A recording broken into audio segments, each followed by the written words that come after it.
say. Please welcome Glenn Sagon. I appreciate that, thank you. Everybody in here has to sell something at one time or another, whether it's an idea or a product or a service. We all have to sell. So regardless of whether you're a screenwriter or a business owner or a marketer, you want to find a better way to communicate an idea and to differentiate what you're saying or what you're trying to communicate to your audience. So I have a little bit of a process that I want to share with you. This is the culmination of about 35 years, probably a little bit more, of education. I'm going to wrap up in about 15 or 16 minutes. This is endless years of researching, learning, practicing, teaching, and applying lessons of integrated marketing that I learned through emotional marketing in the entertainment industry and then through my own firm. I've owned a branding and marketing firm for about 29 years. And we've worked with huge companies like Nike and Microsoft to tiny little startups. And the single approach that's brought my firm and our clients the most success has been through my experience with emotional marketing. So I'm going to share a few insights and facts in a very simple process that might inspire some fresh thinking and help you to be more successful through personal and professional endeavors. So for over 30 years, there are three questions that we constantly have been trying to find the answers to. How does somebody feel about your business or yourself? How do they feel about your company when they come to your website? What's the process or their behavior that led to that decision?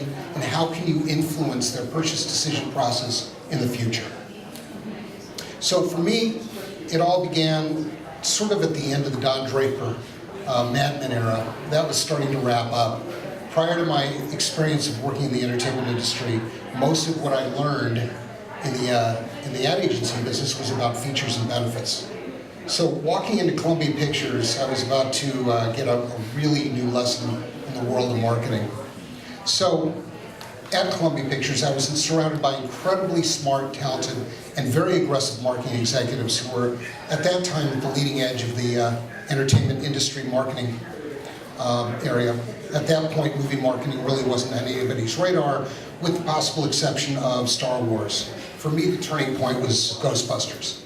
As you can see, I got a chance to work on some very iconic films, blockbusters, and while I was there, we learned the golden rule that was applied, or was to be applied to all aspects of marketing.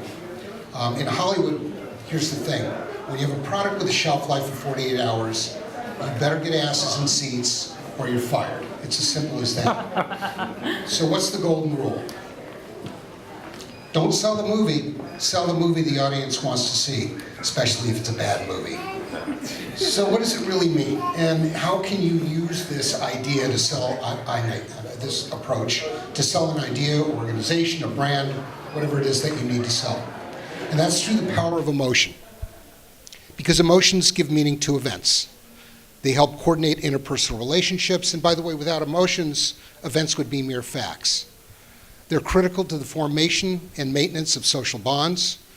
We're programmed to be more in tune with emotions because they provide social signals which can be connected to our survival.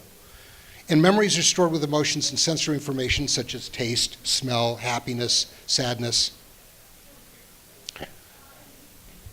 So the Harvard Business Review made this statement about what a brand should stand for, but it goes beyond that. Here are two real quick examples of two global behemoth companies that learned a thing or two about emotional marketing. So the first one is 3M. They applied it to some of their products. When they associated their products with societal values, they saw significant increases. And P&G, over a 10-year period, saw their brands grow the most when they associated their products with emotion. At an Adobe Summit, the Vice President of Development Strategy was speaking about how storytelling is one of the most powerful tools marketers have at their disposal. I'd say it's a pretty interesting statement. Stories evoke emotions, and emotions drive change. That's what the movie business was all about, and still is. But that's great for B2B, B2C brands, but in the B2B world, when there's a big difference. Business purchases involve incredible risk. When you go out and you buy a product, what's the worst that you can happen? You can return it, or you have to answer to your spouse. But responsibility, however, for a multi-million-dollar software project or program that goes bad can lead to bad business and could eventually lead to your loss of your job. So the bottom line of executives, one of the things we learned is in the B2B world, executives will not buy unless there's substantial emotional connection to mitigate the risk. It's about understanding your customers' emotional needs and behavior, and how that influences response. This is not about features and benefits. The only way to get the benefit to outweigh the risk is through an emotional connection. And believe it or not, even working with companies like Microsoft, they still don't get that. They're still about features and benefits. So what if you knew how your customers really felt about your brand or your organization? And is it possible to use that knowledge to motivate action? Well, actually it is. And this has been proven through science and practice, certainly through almost 30 years of practice in my own firm. For one, emotional response is 5 times faster than cognitive thought. It's predictive, response is predicted on emotion, and you react emotionally and then you rationalize your decision. Think of nostalgia. Actually, I'll show you a quick fact. 2 facts. 50% of all consumers are likely to purchase a brand if they perceive it to have relevance in their life or to their values. And in the business world, 73% of a business purchase criteria is based on strong brand perception, not features and benefits.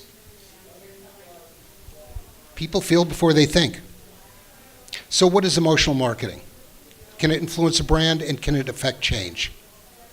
So the long answer is identifying a person's emotional and behavioral patterns of response and connecting them to the brand through marketing, creativity, technology, and applied science. I have a simpler way of saying this. Connecting a brand to emotional needs and aspirations. When you appeal to and harness the power of emotional response, that creates relevance. When you create relevance, when you're selling an idea or a product or a brand, that creates response and desire. So 4 quick facts. By researching and understanding science, we were able to answer our own questions. And I'll take these 4 facts and convert them to marketing truths. So number 1, the limbic system drives motivation, action, and response. Emotional events prompt the amygdala to release dopamine, and dopamine aids memory. Consumers rely on emotions over information when considering a purchase. And brands associated with the most powerful stories and experiences increase response and consideration. These are not hyperbole, this is facts. So how does that translate into marketing truths? Feelings drive behavior. The stronger the emotion, the more memorable it becomes. Be emotionally accessible, and for crying out loud, stand out with a great story. So how effectively do emotions influence behavior in marketing? Well, in a unbiased source, there was an unbiased source that conducted an independent study of over 1,400 advertising campaigns for the effectiveness on emotional content versus rational content. Emotional outperformed rational every single time. So to understand how emotional marketing works, you have to understand the core emotions a buyer goes throughout the purchase decision consideration process. So is this about value or quality or discounts? Maybe, maybe not. So what are those 7 characteristics? Number 1, need and control. Do I want it? Does it make me feel in control? Does it represent who I am or who I want to be? What are the consequences if I don't buy it or use it? Will it bring me personal growth and improvement? Will I feel validated and acknowledged by my peers and my friends? Is this for everybody or just for me? Will I feel accepted? And is this something I truly care about, feel passionate about? All right, so now you know what those 7 characteristics are throughout the buyer's purchase consideration process. How do you ignite that process? These are actually very simple. There's 7 easy ways of doing that. And it's got to start with the insights of the people you're trying to communicate to, right? Who are they? How much money do they make? What do they do for a living? What do they do at home? What are their pain points if you're selling somebody in business? So positioning is something we talk about a lot in our company, because brands don't do a very good job of positioning or differentiating themselves from one another. So if you're selling, again, an idea, a screenplay, a product or a service, how are you differentiating yourself? Are you better? Are you the same? How interesting is your story? Is it all about how long you've been in business? Or as Simon Sinek says, it's not what you do, it's why you do it. Are you telling people why you do what you do? That's far more important than what you do. What kind of images inspire curiosity? What kind of ideas create memorable?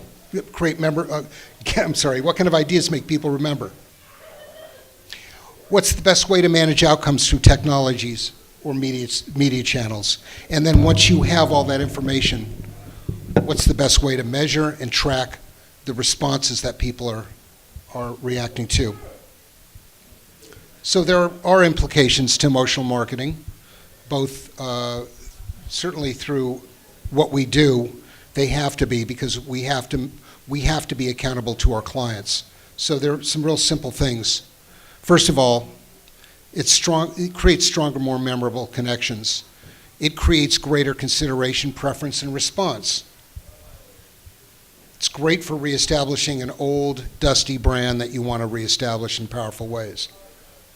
Most importantly, to most of our clients, it increases effectiveness, which leads to revenues. And then finally, it motivates a much higher degree of loyalty. So, as I wrap this up, remember the golden rule: don't sell the movie the audience wants to see. About 1.5 years ago, I started working with Pininfarina, which is a very well-known coach builder in Italy. And I'm going to show you a real quick slide here. So I got a chance to meet Paolo Pininfarina, who's the chairman of Pininfarina. His grandfather started the business 85 years ago. These guys have designed and built over 200 Ferraris. That's just a thimble of what they've been able to accomplish over the last 85 years. The one thing that I was struck by when I got a chance to meet with them was the family lives by the creed of emotion. Not so much the power of emotion, but everything that Mr. Pininfarina and Sergio, his father, talked about, and even his grandfather Pinin talked about, was the idea that we need to create beauty around the human experience. So this is not a new concept. So I'll leave you with this. Every great brand inspires an emotional benefit much bigger than the product itself. And each of us have a story that defines our life. That is why we choose the brands that support those stories. So we like to say at our agency, appeal to the heart, not the head. Thank you.